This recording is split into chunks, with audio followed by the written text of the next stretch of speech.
So welcome to the channel and day 4 of summerween. So as you just saw, one sec. We just hit up that horror themed cafe that I have in my town, which is honestly so random. Like, I'm in a small town and this is like the most random weird thing that we could have. But I got a shining latte. So it's, I think, coffee and caramel, which is actually pretty good. And then Simon got a Winchester, which was salted caramel. And that one actually looked pretty sick also. Like, so they have good stuff. And I did take a few pictures of like the merch and stuff that they have in there. Really cool, like really interesting options and just very random to be in a small town. I guess, like very random options that we'll have available to us, but I'm not complaining about that. I kind of love it. I kind of love just having like this one weird little thing to go to. But yeah, that was our little after work adventure. So it's about 5 p.m. now and I'm just starting off talking on here because I did work all day and we do have a few things to discuss. We have a little bit of progress to talk about. I didn't really do an outro to my last video because I don't know, I just didn't realize that until I was editing it this morning. But yeah, we are just here reading along. So when I last talked to you, I was still reading Infinity Gate by Emma Carey and unfortunately didn't have a chance to finish that one before the hold expired at the library. I got about 40% into it and then it unfortunately had to be returned because my hold expired, and I'm actually very disappointed because the hold's saying it's gonna be like another 8 weeks. I'm just disappointed that I'm gonna have to wait that long to continue and that I didn't like actually prioritize this until the very final day because I really am enjoying this book. It's about these people who get access to a time like parallel universe kind of time, not time travel, but a device that allows them to travel between parallel universes, and they quickly get brought into this like organization, I think it's called Pandemonium, that controls the multiverse and basically ensures that all of the realms of the multiverse stay at peace and there's never any like issues between them, there's never any fighting, and that all of the realms that are connected to this organization, that they have equal access to like resources from uninhibited worlds, and just that everybody has like equitable access to all this stuff, and they start to have a threat, like some kind of threat coming into their universe to fight them. And it's pretty good. It's really good, but unfortunately I did not finish it on time because I did not focus. So that one I didn't get to, and I believe when we last talked, I had also finished up Gallows Hill by Darcy Coates, which is this creepy, like haunted house kind of murder mystery story about a girl who inherits her family's home and goes back and like everything is haunted. So since then, I enjoyed that one so much that I picked up another book by Darcy Coates, and that one is Where He Can't Find You. And I've only started this one so far. I'm not super far into it by any means, but we are following a small town where there is this infamous serial killer that abducts bodies, and then years later, months, years, days, whatever it feels like, the bodies are returned, but they are mutilated. They are like stitched together to other bodies that have gone missing. They are all like destroyed and like tied together with this red stitching in between the bodies. And we're following this town where everybody believes they know who kills these people, but they've never been able to like actually pin it on him. And the town residents are grown, like they live very weird lives in that they believe they know who it is. They have this set of rules of like, don't go out alone at night, always travel in twos, never talk to this one person, and you might be safe. And then there's also things that happen like around the time when somebody's about to be taken, the electronics start working or like stop working reliably. There's like animals are acting weirdly. There's like red like thread that's found all over the world, like just weird shit that's happening in the small town. And we're following a group of kids basically who have lived this entire life, and now they're just like kind of showing a newcomer to the town how to live. It is creepy as hell. Like already, I think I'm like 25-ish% into it. It is so creepy and I am enjoying it so much because it is just like really fantastic in that sense. And I've also started Black Sheep by Rachel Harrison. My copy's downstairs, but this is about a cult, and we're following our main character who left the cult on her 18th birthday, and it is I think 6 years later. She's 24 and she is returning home to this cult because her beloved cousin is getting married. And this is one of those cults where like if you leave, you are basically told that you can never come back. You are excommunicated. You are not allowed to communicate with any of the members. You're not allowed to come home. You're not allowed to do any of this. And all we really know about this cult right now is that she left when she was 18 and that they are very religious and very weirdly religious, like very ritualistically religious perhaps. So we don't really know much about it so far, but we know that she is getting ready to go home and I'm really enjoying it. Rachel Harrison is just like a really fantastic writer and I'm really enjoying everything that I've gotten gotten from her so far. Everything has kind of like really had this kind of like eerie, creepy twist to it, and I can't help but love it. So those are the two that I'm reading right now, and I'm gonna go have dinner. I'm gonna go read some more, and I'll let you guys know just how the night's going.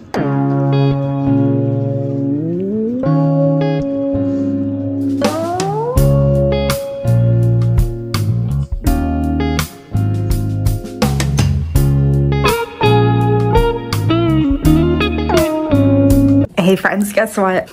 I messed up. I messed up bad. It is actually day 6 now. So the last clip that you saw from me, day 4, I was feeling so hopeful that I would get so much reading done that night. I was home from work, doing great. And then I literally read nothing. Like, well, no, I've read a lot. I just like literally did not update a single thing. And then yesterday I did nothing. I like updated nothing either. I wish I could say that I was like super busy or anything, but to be very honest, I've just been watching Game of Thrones and Supernatural and like didn't feel like picking up a camera. I've like wouldn't quite say I was lazy, but I was also just like not feeling like talking about anything. So my boyfriend and I started to rewatch Game of Thrones, and this was a choice. I don't know if it was a good choice, but it was a choice, and we're both like completely addicted immediately because it's the first few seasons when the show's fantastic, and that's kind of been consuming our life. Like I think yesterday we watched it for about 5 hours and I felt like by the end of the day I was like, I've done nothing but watch TV, and I don't like that. I'm not a TV person really. Like it's not my thing at all. So it felt so weird that I spent so much time watching that. And then I've just been watching Supernatural like on and off while I walk and like just lounge on the couch by myself. So yeah,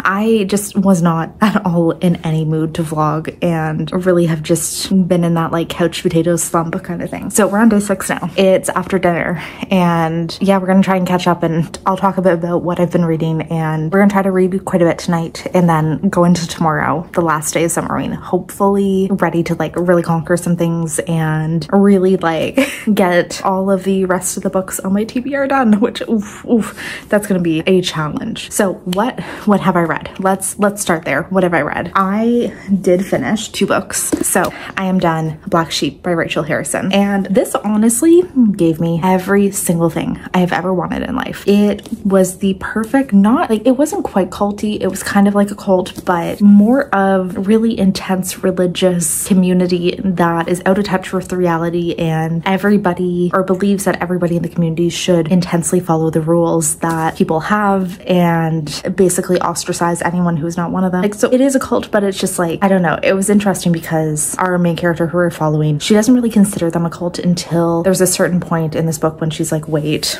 there's something else going on here. They like kind of, it's more intense than just religion. And we're following our main character as she's been gone for years, comes back to her family like town, because they're also like this small isolated town where everybody's part of this religion and everybody like intensely subscribes to it who lives there. So she's been gone, she comes back for a wedding and is very quickly like folded back into the community. They start treating her like she's never left, and they kind of decide to use this as an opportunity to start telling her about things that she would have learned when she turned 18 and was like formally like initiated into the cult. So she starts learning all of these things, more about her family, her family's role, like what their position actually is within this community, and what the intended position for her had been, like if she had remained within the community, what they had planned for her. It was really, really good. I'm actually giving it 5 stars, which I kind of am shocked by. Like, I think, so this is the first book by Rachel Harrison that I've given 5 stars, and just something about this one worked so perfectly. Like every bit about it just felt like kind of campy in a certain way. Like the horror felt a bit over the top, and it was just kind of ridiculous in so many ways, and that just worked so perfectly for me. Like a lot of the time when I'm going into horror, when I'm going into like honestly most books, sci-fi, whatever, I want something a little campy and weird, and this kind of like very much delivered. Our main character was unlikable, but that was kind of like the perfect part for her. Like she was incredibly unlikable, incredibly like just rude to everyone around her, but it just worked so perfectly for the type of upbringing that you saw she had, and like just everything about it I loved. Like I thought it was just so perfect. So yeah, 5 stars.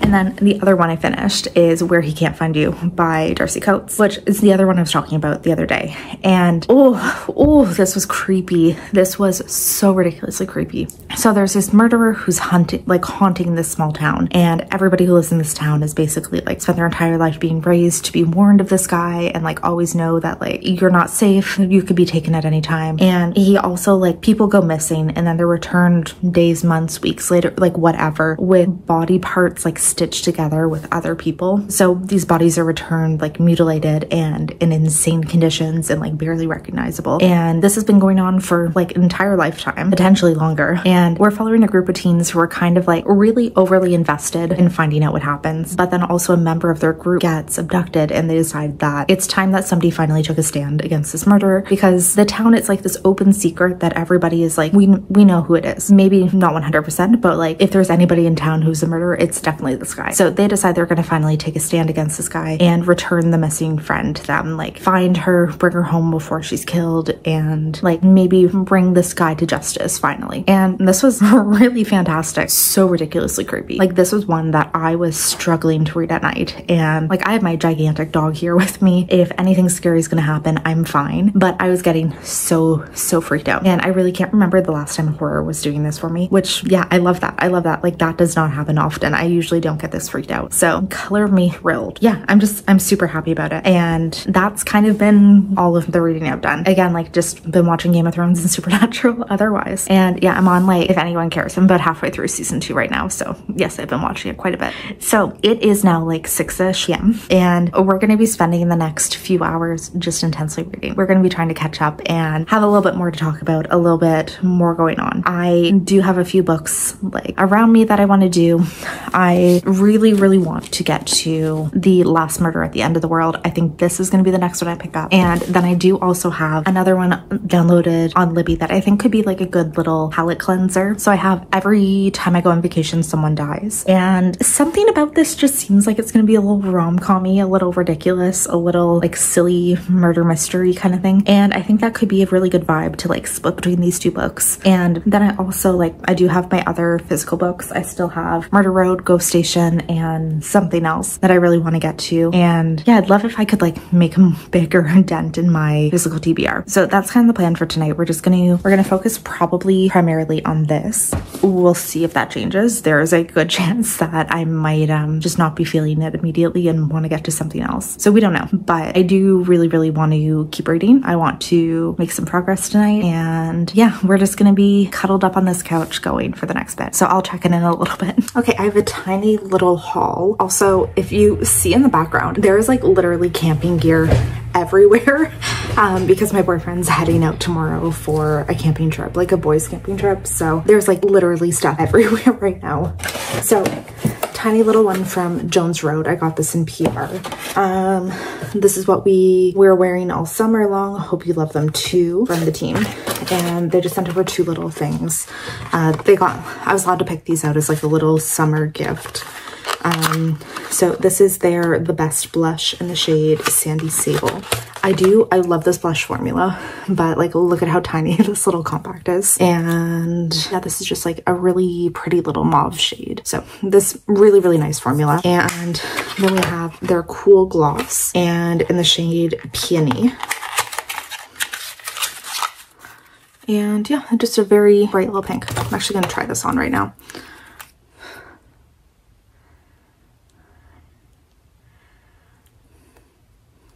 Yeah, it has like such an intense cooling sensation. Like not too intense, but this one definitely has like that cooling sensation, kind of probably plumping too.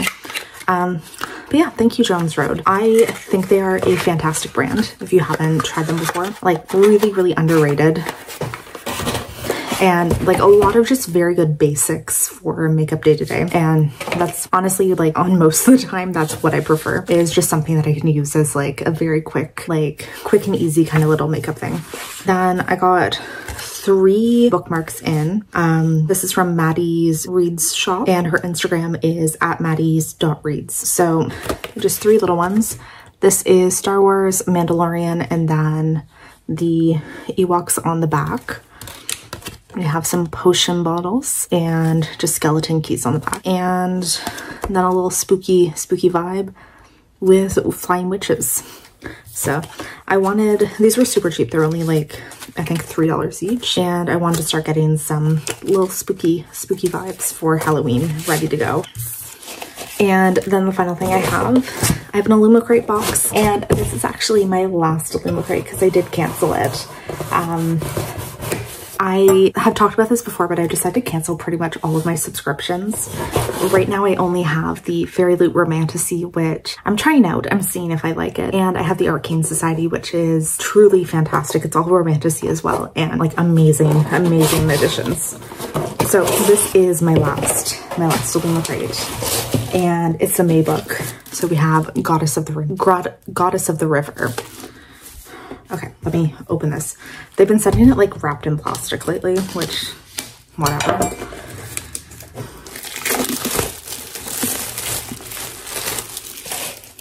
Okay, so here's the edition.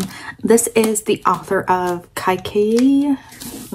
I know I'm saying that bad, but it was a really, really good book. I don't know, this edition just feels kind of bland, to be honest.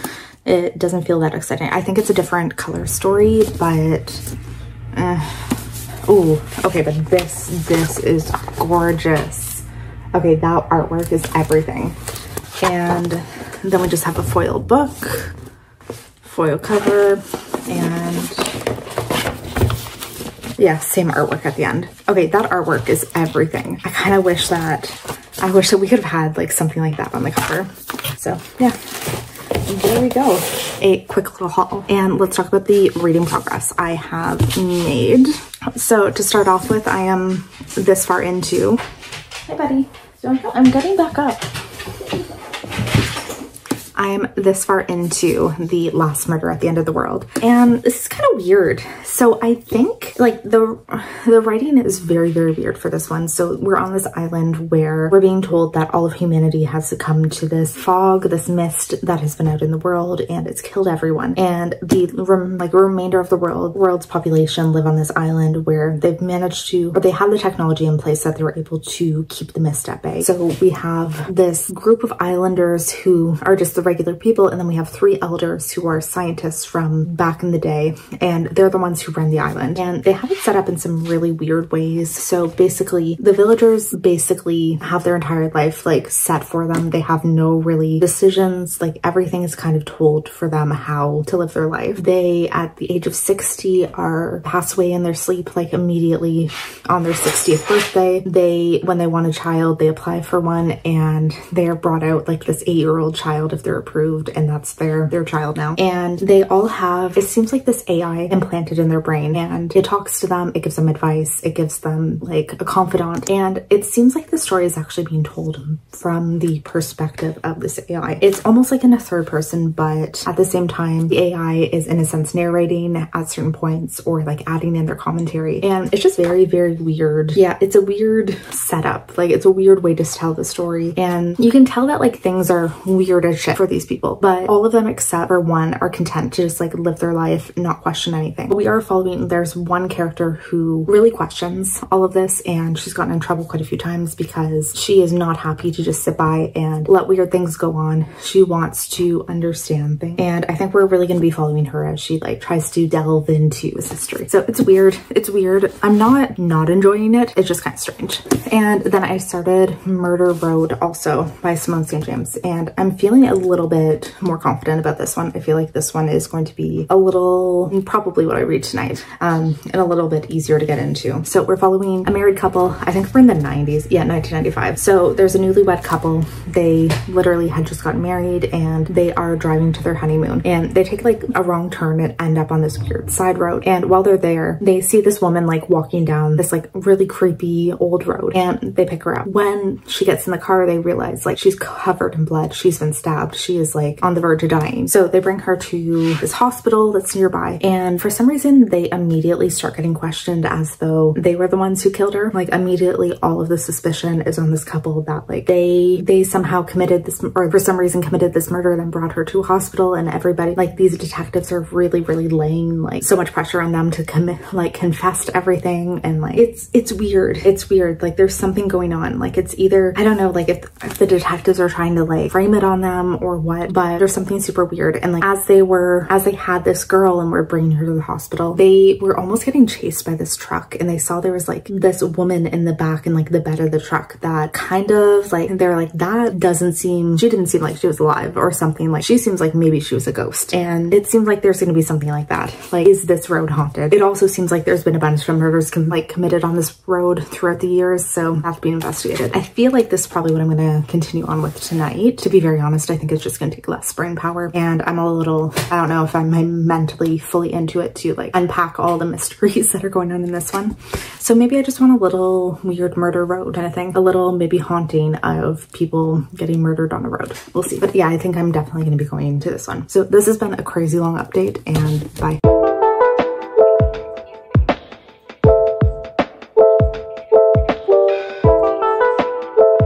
So I've made it, I think, about 2/3 of the way into Murder Road.